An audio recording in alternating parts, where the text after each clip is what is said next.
नमस्कार दोस्तों, आज मैं आप लोगों के लिए लेकर आया हूं, जैसा कि आप लोगों ने डिमांड किया था कि रासायनिक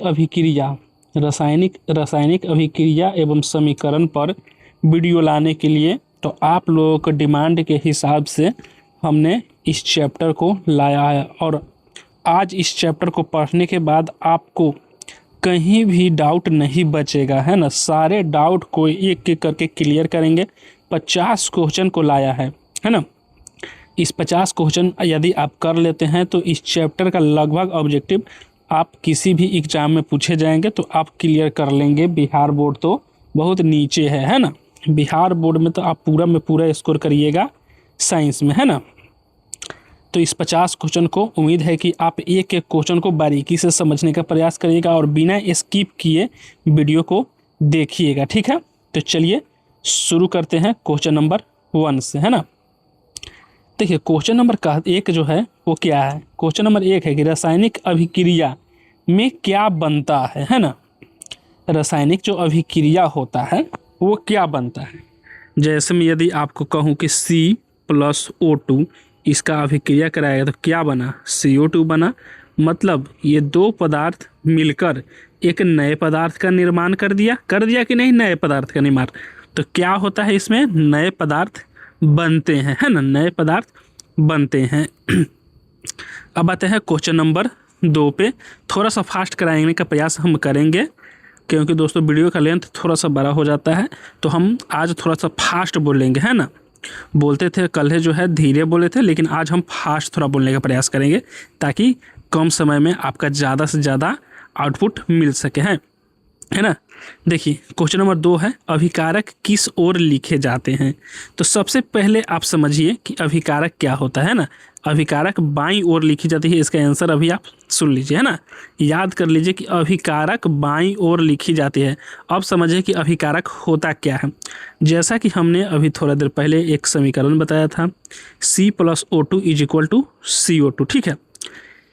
ये जो दोस्त है ये क्या है, अभिकारक है। क्या है, अभिकारक है। ये C और +O2 ये अभिकारक है और ये जो CO2 बना है ये क्या है हमारा, ये है उत्पाद। क्या है, उत्पाद है ये।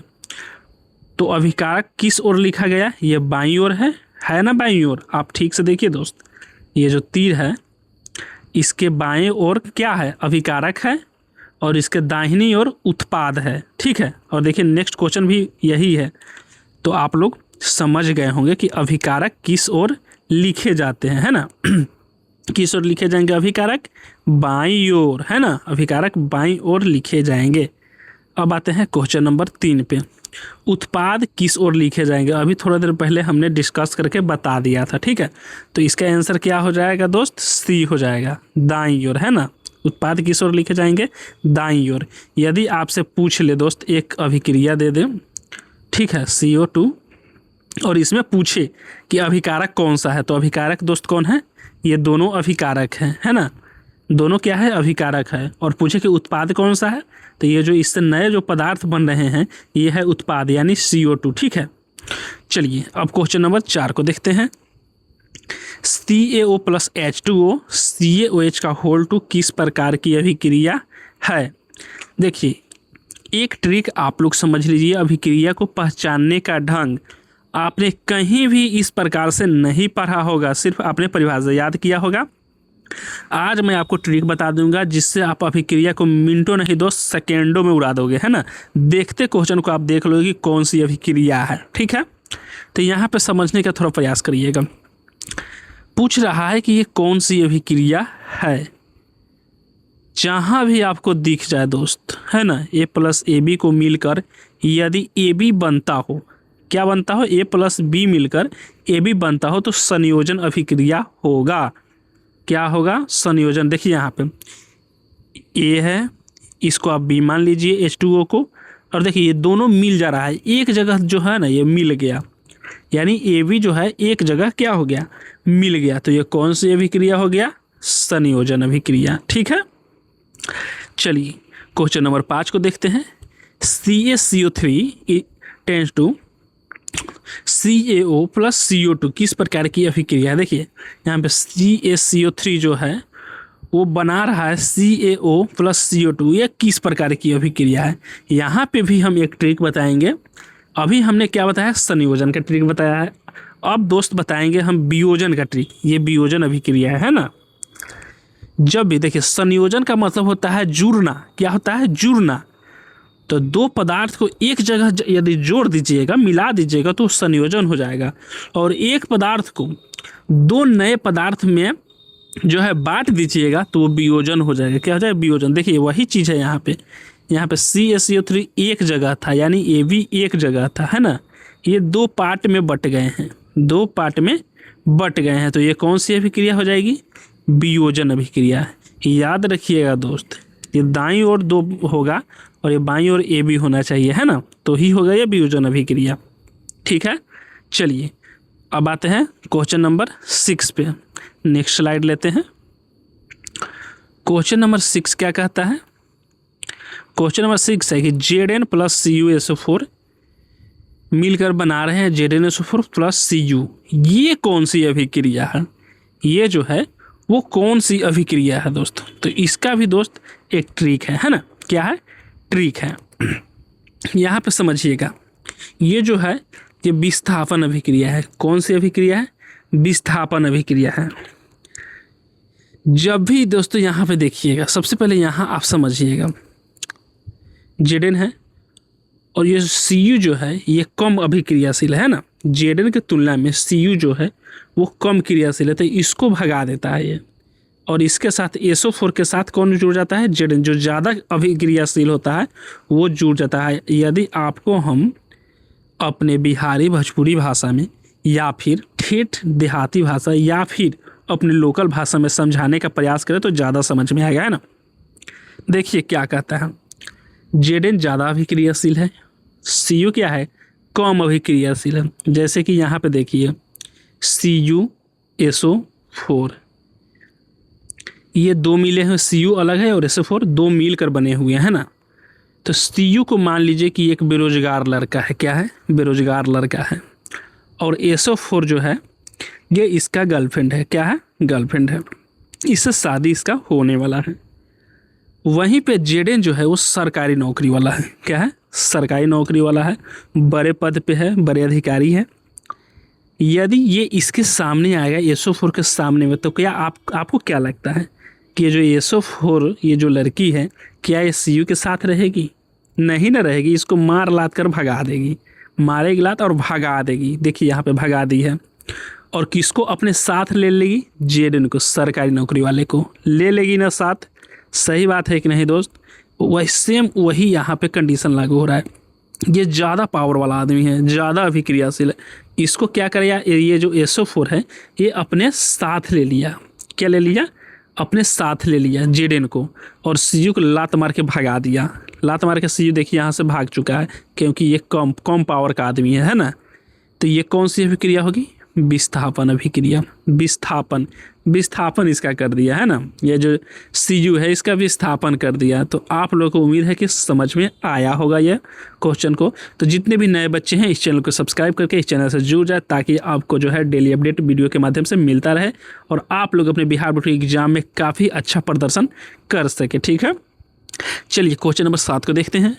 क्वेश्चन नंबर 7 है Na2SO4 प्लस BaCl2 मिलकर BaSO4 प्लस 2NaCl, ये कौन सी अभिक्रिया है दोस्त, ये कौन सी अभिक्रिया है। तो यहाँ पे थोड़ा सा आप समझने का प्रयास कीजिएगा। विस्थापन अभिक्रिया दो प्रकार के होते हैं, एक होते हैं एकल विस्थापन और एक होते हैं द्विविस्थापन। क्या होते हैं, द्विविस्थापन। तो देखो यहाँ पे यदि मैं ऑप्शन को देखकर उड़ाना चाहूँ, क्या कॉन्सेप्ट भी बताएंगे, मैंने पहले बताया कॉन्सेप्ट हम जरूर बताएंगे, लेकिन हम थोड़ा सा ऑप्शन से उड़ाना अगर चाहें तो कैसे उड़ा सकते हैं। यहाँ पे देखिएगा Na2SO4 BaCl2, देखिए एक दूसरे से अदला बदली ये सब करता है। क्या करेगा, एक दूसरे का जो तत्व है वो अदला बदली कर लेगा, ये द्विविस्थापन होगा। यहाँ पे देखिए Na2SO4 है और यहाँ पे देखिए Na और Cl, यहाँ का Na2 आ गया, यहाँ का Cl2 आ गया, 2NaCl मिला लिया। मतलब देखिए एक यहाँ से एक यहाँ से मिल गया। और देखिए फिर Ba और यहाँ पे SO4, दोनों एक दूसरे को मिलाकर BSO4, मतलब दोनों मिलजुल कर बांट लेता है अपने में, है ना। तो ये कौन सा अभिक्रिया होगा? द्विविस्थापन, द्विविस्थापन अभिक्रिया होगा। और यहाँ पे एकल विस्थापन तो दिख ही नहीं रहा है ना, तो फटाफट उड़ा देंगे, जैसे ही द्विविस्थापन दिखा उड़ा देंगे, है ना, सोचने वाली ही बात नहीं है। तो आप लोगों ने समझ लिया, दोनों का जब अदला बदली होगा ना दोस्त, दोनों का जब अदला बदली होगा तो वो क्या हो जाएगा? द्विविस्थापन। देखिए दोनों का अदला बदली यहाँ पे हो रहा है ना, दोनों का अदला बदली हो रहा है मिलकर, तो ये द्विविस्थापन होगा। अब आते हैं क्वेश्चन नंबर 8 में, HCl प्लस NaOH मिलकर NaCl प्लस H2O किसका उदाहरण है? यहाँ पे जो दोस्त आप लोगों ने पढ़ा होगा, ये क्या है दोस्त, जहाँ हमने पिछले वीडियो में आप लोगों को बताया है कि जहाँ भी OH लगा रहे क्या होगा? क्या होगा दोस्त? क्षार होगा। क्या होगा? क्षार होगा। और जहाँ भी दोस्त H लगा हो, H प्लस आयन हो, वो क्या होगा? अम्ल। तो आप लोग एक चीज़ को याद करें, जब भी अम्ल और क्षार मिलकर लवण, देखिए Na से लवण और जल का निर्माण करता है, वो उसे उदासीनीकरण अभिक्रिया कहते हैं। आपके बिहार बोर्ड के एग्जाम में पता नहीं कितने बार ये क्वेश्चन आ चुके हैं, है ना, और इस बार के भी एग्जाम में दोस्त जरूर रहेंगे, ऑब्जेक्टिव में रहे, 2 मार्क्स में रहे, लेकिन रहेंगे जरूर रहे। ये क्वेश्चन यहाँ से कन्फर्म है ना, उदासीनीकरण अभिक्रिया से, या तो ये डायरेक्ट पूछ ले, और ये जो दोस्त क्वेश्चन है डायरेक्ट NCERT से हमने खोज कर लाया है, तो आपके एग्जाम में सेम कॉपी पेस्ट होंगे, ठीक ना। तो आप लोग के लिए हम इतना मेहनत कर रहे हैं, तो आप लोग भी थोड़ा सा चैनल को आगे बढ़ाने का काम करिए, है ना। तो देखिए ये कौन सा जो है अभिक्रिया हो गया? उदासीनीकरण अभिक्रिया। उदासीनीकरण, जब भी अम्ल और क्षार अभिक्रिया करके लवण प्लस जल का निर्माण करता है, उसे उदासीनीकरण अभिक्रिया कहते हैं, ठीक है। चलिए क्वेश्चन नंबर 9 को देखते हैं। 2 या अधिक पदार्थ मिलकर एक उत्पादन बनाते हैं, उसे क्या कहते हैं? पहले ही दोस्त बताया था हमने, A प्लस B मतलब 2 या 2 से अधिक पदार्थ मिलकर एक उत्पाद, क्या दोस्त? एक ही उत्पाद बनाता हो। यहाँ प्लस क्या, ये कुछ नहीं हो, सिर्फ AB ही हो, है ना, सिर्फ क्या हो? AB ही हो, है ना। यहाँ पे एक ही उत्पाद बन रहा है, इसे क्या कहेंगे? संयोजन अभिक्रिया कहते हैं। क्या कहते हैं? संयोजन अभिक्रिया कहते हैं। अब ये 10 पे क्या है? एक यौगिक टूटकर 2 या 2 से अधिक पदार्थ, देखिए दोस्तों इसको वियोजन कहेंगे। क्या कहेंगे? वियोजन कहेंगे। हमने बताया था ना, जब देखिए एक यौगिक टूटकर मतलब एक ही है, ये टूटकर 2 या 2 से अधिक बना रहे थे ना वियोजन में, ठीक ना, तो ये कौन सी अभिक्रिया हो जाएगी? वियोजन अभिक्रिया हो जाएगी। क्वेश्चन नंबर 11 को देखते हैं। अधिक क्रियाशील तत्व कम क्रियाशील तत्व को हटाता है। हमने आपको जस्ट थोड़ा देर पहले बताया था कि अधिक क्रियाशील मतलब ज़्यादा पावर वाले लोग, मतलब सरकारी नौकरी वाले लोग, कम क्रियाशील मतलब बेरोजगार लोगों को हटाते हैं। वो कौन सी अभिक्रिया होती है? मैंने जस्ट बताया था, विस्थापन। विस्थापन कर देती है ना, विस्थापन अभिक्रिया। अब आते हैं नेक्स्ट स्लाइड लेते हैं क्वेश्चन नंबर 12 के लिए। क्वेश्चन नंबर 12 दोस्त जूम करते हैं। क्वेश्चन नंबर 12 है, द्विविस्थापन में क्या होता है? द्विविस्थापन में क्या होता है? द्विविस्थापन में मैंने बताया था पहले ही, एक दूसरे को में दोस्तों अदला बदली कर लेता है, मतलब आयनों का आदान प्रदान होता है। क्या होता है? आयनों का आदान प्रदान आपस में ही उसके होता है। क्वेश्चन नंबर 13 है, ऊष्मा निकलने वाली अभिक्रिया कहलाती है। देखे दोस्त यहाँ पे बहुत इंपॉर्टेंट क्वेश्चन है, यह है ना। यहाँ से 2 कंसेप्ट आपको हम क्लियर करने का प्रयास करेंगे।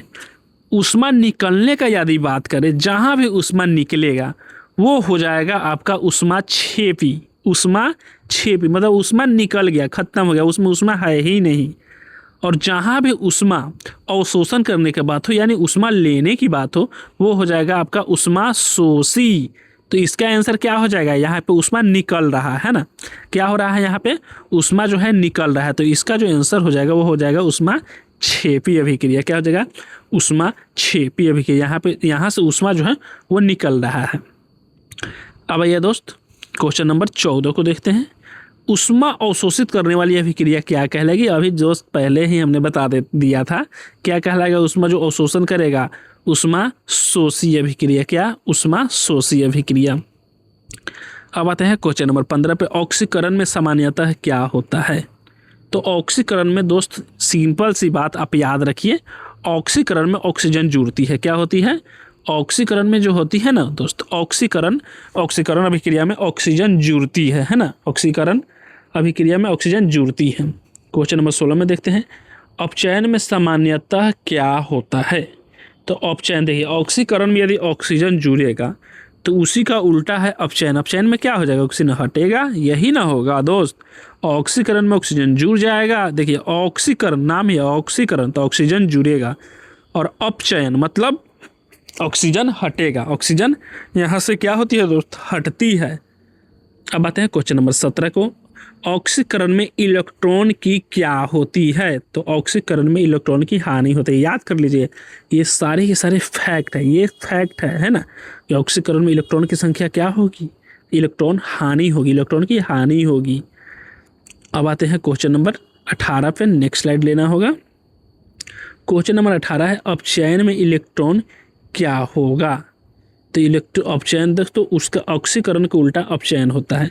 तो ऑक्सीकरण में हमें इलेक्ट्रॉन की हानि हो रही थी, तो इसमें क्या होगी? प्राप्ति होगी, होगी ना प्राप्ति। अपचयन में उल्टा हो जाएगा डायरेक्ट, यानी कि प्राप्ति होगी।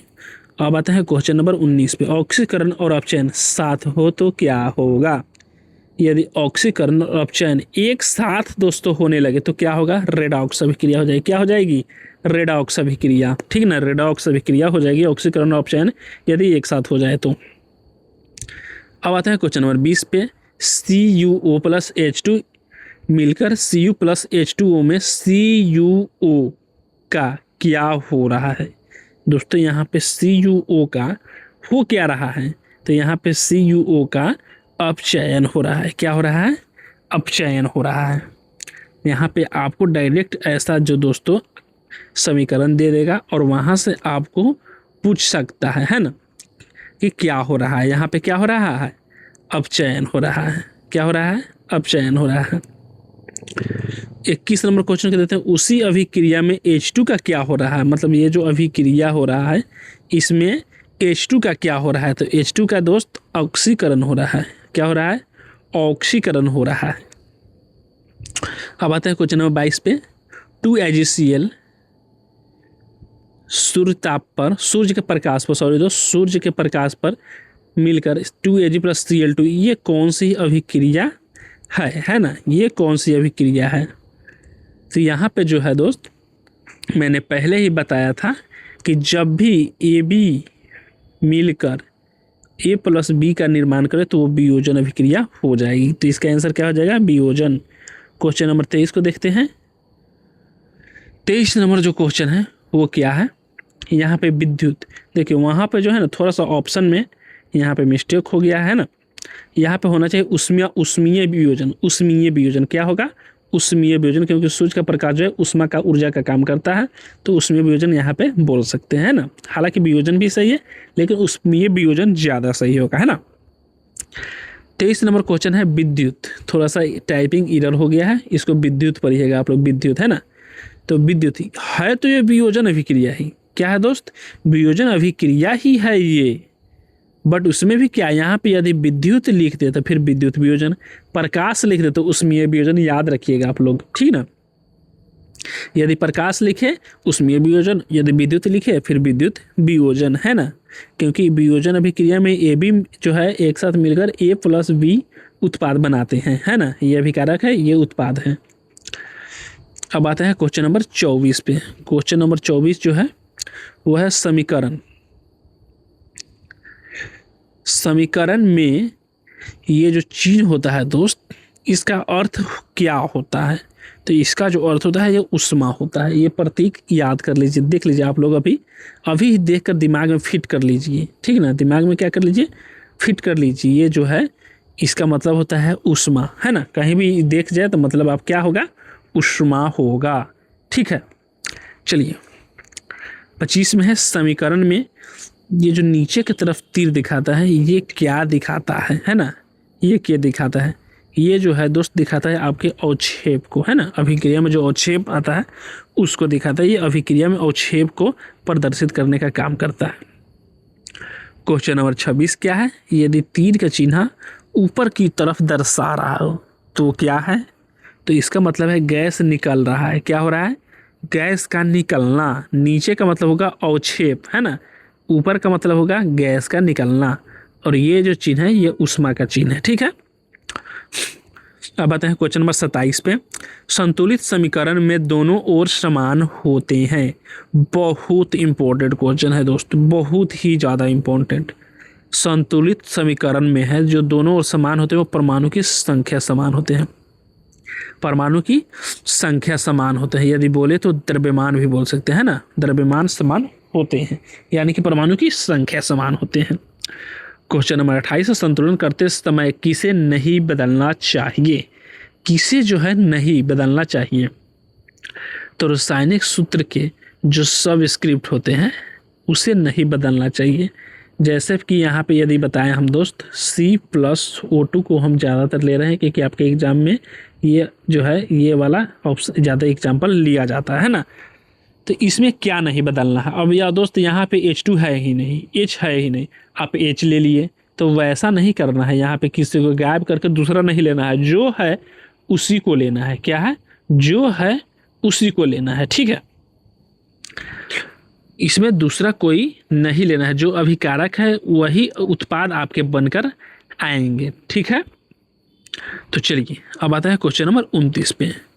2H2 + O2 मिलकर बना रहा है 2H2 में H2 का गुणांक क्या है? H2 का जो गुणांक है वो 2 है। क्या है? 2 है। H2 का जो गुणांक है वो क्या है? 2 है। अब आता है क्वेश्चन नंबर 30 पे। क्वेश्चन नंबर 30 क्या कहता है? सॉरी दोस्त, 30 नंबर क्वेश्चन पे आते हैं। देखिए क्वेश्चन नंबर जो 30 है वो है 2H2 + O2 मिलकर बना है 2H2 में O2 का गुणांक क्या है? यहाँ पे जो O2 का गुणांक है आपको 1 है। क्या है? O2 का गुणांक 1 है। O2 का गुणांक 1 है। अब आते हैं दोस्तों क्वेश्चन नंबर 31 पे। Fe + O2 में Fe2O3 का संतुलित रूप कौन सा है? यदि आपको संतुलित करने आता है तो यहाँ पे होगा, नहीं आता है तो आप लोगों को मैं यहाँ पे थोड़ा सा टाइम लेकर आपको बताने का काम करेंगे, बहुत ही शॉर्ट में बताएंगे, है ना। तो देखिए इसका जो आंसर होगा दोस्त, सबसे पहले लिख लिया जाता है ना कि इधर जो है बाईं तरफ का वो कितना समीकरण है, फिर इधर का कितना है ना। तो यहाँ पे देखिए Fe और O 2 ही है। यहाँ देखिए 1 है और इधर 2 है। यहाँ पे कितना? 2 है। और इस पर देखिए Fe में कितना है? 2 है और ऑक्सीजन में 3 है। तो सबसे पहले जो ज़्यादा होता है उसको देखेंगे। तो ऑक्सीजन में कितना है? 3 है। तो इसको हम बनाने का प्रयास करेंगे सबसे पहले, है ना। तो दोस्त यहाँ पे यदि 3 ले लिया जाए, O2 जो है O2 के बगल में 3 ले लिया जाए, ठीक है, 3 ले लिया जाए तो क्या बराबर नहीं होती? यहाँ पे 3 ले लीजिए। तो सबसे पहले देखिए 3 कहाँ कहाँ है, तो 3 तो यहाँ भी है, यहाँ भी है और यहाँ भी है। तो यहाँ पे तीनों को अभी लेकर चलते हैं ना। अब देखिए Fe में आता है, यहाँ पे 2 है और यहाँ पे 1 है। तो इसको 2 करने का प्रयास करेंगे तो Fe में भी 2 लगा देंगे। क्या लगाएंगे? Fe में 2। अब देखिए कि Fe में 2 कहाँ कहाँ है ना। Fe में 2 कहाँ कहाँ है? तो Fe में जो 2 है दोस्त वो आपको यहाँ है। अभी इसका फाइनल जो है आंसर हम नहीं लेंगे, है ना। अभी कुछ और चेक करेंगे। अभी क्या करेंगे? कुछ और भी चेक यहाँ पे करेंगे। और दोस्त यहाँ पे देखिए जो 2FeO क्या ये बराबर हो पा रहा है? देखिए तो नहीं हो पा रहा है। यहाँ पे जो बराबर है वो नहीं हो पा रहा है, क्योंकि यहाँ पे दोस्त ऑक्सीजन कितना है? 3 है इधर, ठीक है, 3 है।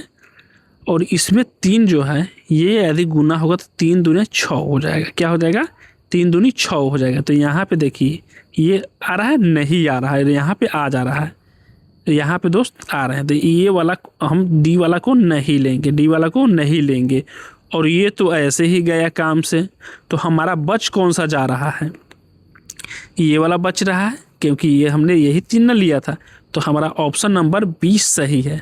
ये ऑप्शन के हिसाब से है, लेकिन फाइनल जो कंक्लूजन होगा यहाँ पे Fe की पहले दोस्त 4 लग जाएगा। 4 लगेगा। क्या लगेगा? 4। यहाँ पे देखिए, थोड़ा सा फ्रेश कर लेते हैं दोस्त, ताकि अच्छे से आपको समझ में आ जाए। यहाँ देखिएगा, ये 2 है, ये और 2 दूना कितना हो 4 हुआ, तो यहाँ 4 लगा हुआ है एफ में, है ना।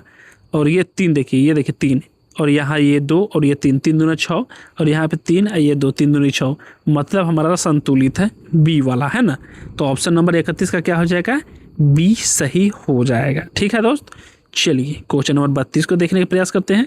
Zn+2 HCl मिलकर बना रहे हैं ZnCl2 प्लस वाट, मतलब इसमें क्या होगा, ये जो वाट का चिन्ह है यहाँ पे क्या होगा, क्या होगा दोस्त। यहाँ पे देखिए, यहाँ पे Zn है तो Zn है, Cl है, Cl दोस्त है तो Cl भी, एक H ही तो नहीं है, तो दोस्त H2 यही आएगा, क्या आएगा, यही ना आएगा, H2 आ जाएगा हमारा, है ना।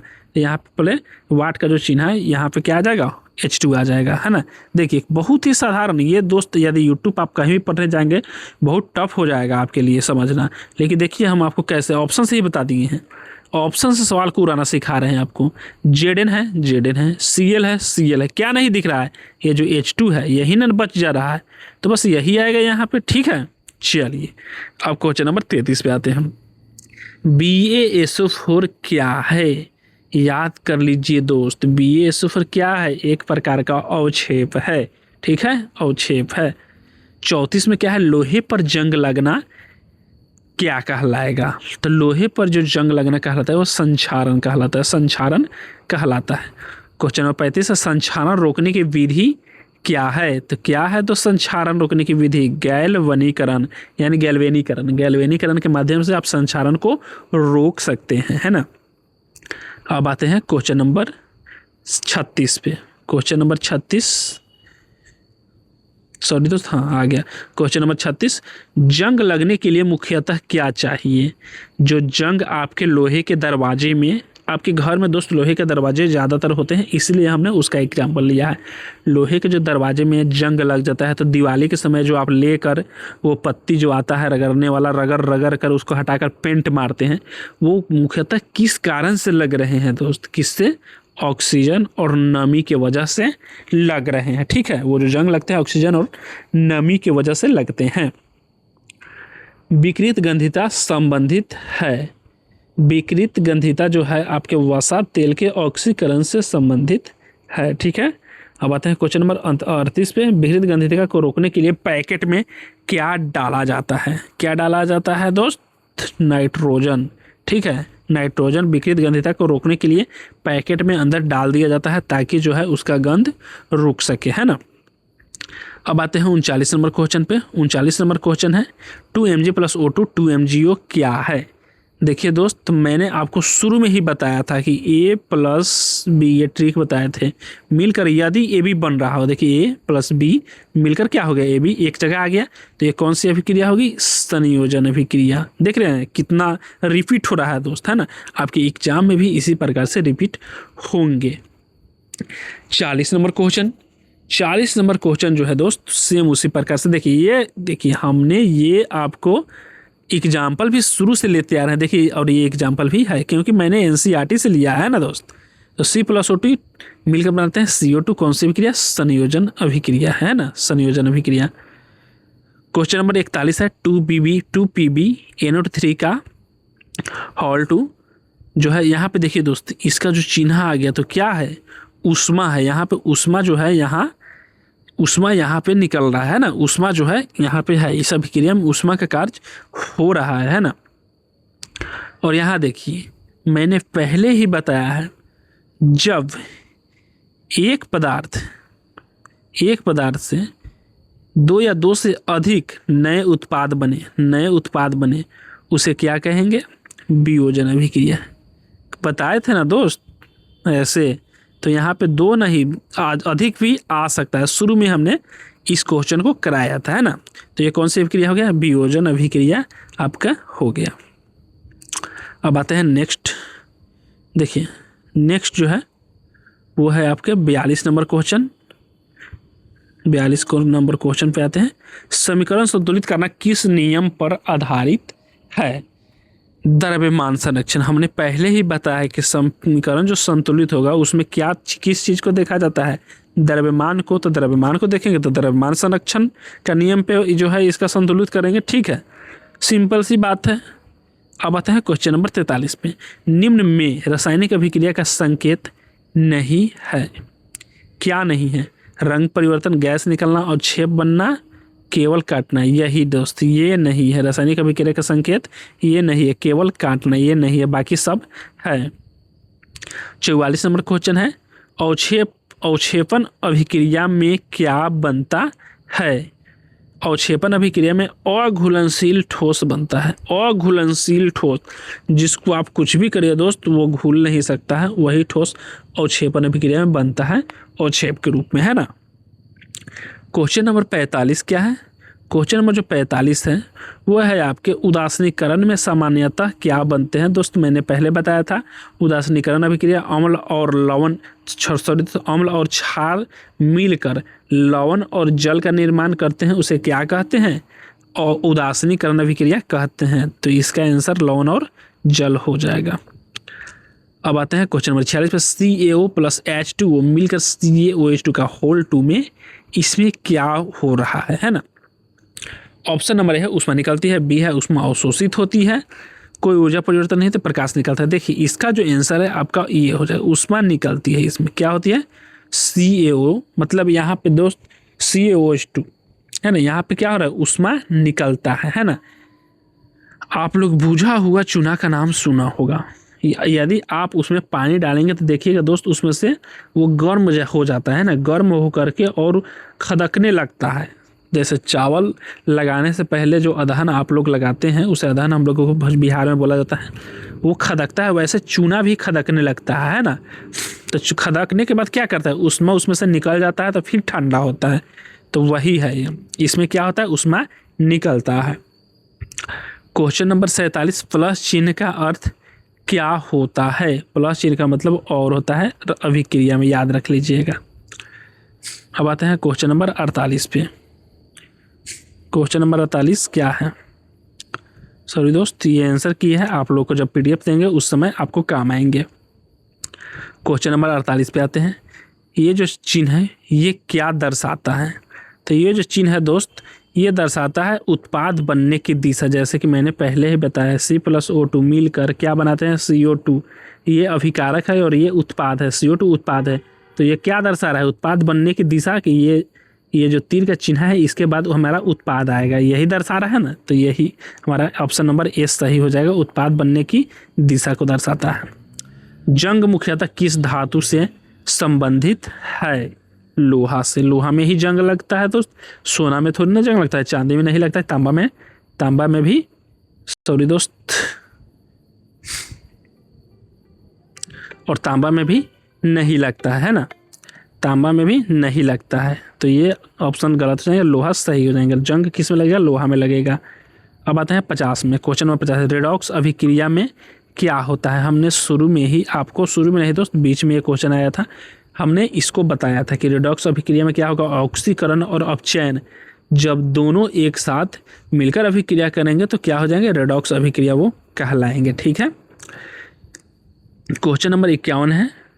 क्वेश्चन नंबर 51 है संतुलित समीकरण में क्या होते हैं? तो संतुलित समीकरण में दोनों ओर परमाणु की संख्या क्या होती है? समान होती है। दोनों ओर परमाणु की संख्या समान होती है। ये दोस्त आपका आंसर की है, ये आपको जब PDF देंगे उस समय काम आएंगे। तो जितने भी बच्चे इस वीडियो को पूरा का पूरा वॉच किए हैं, आशा करते हैं कि बिहार बोर्ड में वो दोस्तों कम से कम 450 मार्क्स प्लस तो ज़रूर लेकर आएंगे। और साइंस में कम से कम दोस्त 95 प्लस लाना ही लाना है ना, कम से कम 95, इससे आगे 95, 97 जितना आ जाए इतना आपको आएंगे ही आएंगे, यदि डेली सीरीज हमारा फॉलो यदि आप लोग कर रहे होंगे। ठीक है, तो चलिए मिलते हैं कल के वीडियो में, तब तक के लिए बाय एंड थैंक यू।